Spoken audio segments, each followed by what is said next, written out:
Bonjour à tous, ravi de vous retrouver sur France 24. Bienvenue dans cette nouvelle édition. L'Argentine a donc fait le choix d'un virage à 180 degrés. Javier Milei, le candidat anti-système qui promet des coupes budgétaires à la tronçonneuse, a été élu président la nuit dernière. Plus qu'une victoire, le populiste signe un triomphe sans appel avec près de 56% des suffrages. Élu face à l'actuel ministre de l'économie Sergio Massa. Mais sur quel programme exactement? Le décryptage tout de suite avec Olivier Fessol. Voilà, Milei est arrivé en tête du scrutin en 21 des 24 provinces, le président le mieux élu depuis le retour de la démocratie en 1983. Florent Rodeau, bonjour, on continue Bonjour à Elisabeth. décrypter ensemble évidemment le résultat de ce scrutin.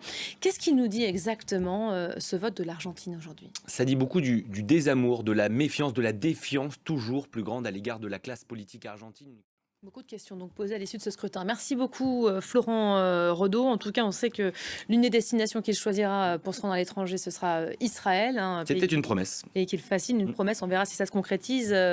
Au Proche-Orient, en tout cas, les forces israéliennes étendent encore ce matin leurs opérations. On va le voir, d'intenses combats sont en cours dans la partie nord de l'enclave palestinienne. Ces derniers jours, la tension s'est concentrée sur la ville de Gaza, où les civils, bien souvent, se retrouvent en première ligne. Résumé de la situation avec Antoine Fenou. Voilà, et en ce début de semaine, on va continuer à suivre l'évolution des pourparlers en cours pour obtenir la libération des otages. Des annonces, mais qui ne se concrétisent pas forcément tout de suite, voire pas du tout. Oui, alors, Merci beaucoup Bruno pour cet éclairage.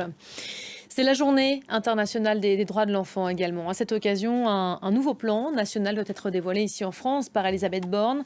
L'objectif, revoir les moyens alloués à la prévention des violences. Alors comment et par quels moyens exactement? Explication avec nos confrères de France 2. C'est la fin de ce journal. Merci à vous de l'avoir suivi. Restez à nos côtés. D'autres infos à suivre tout de suite sur nos antennes.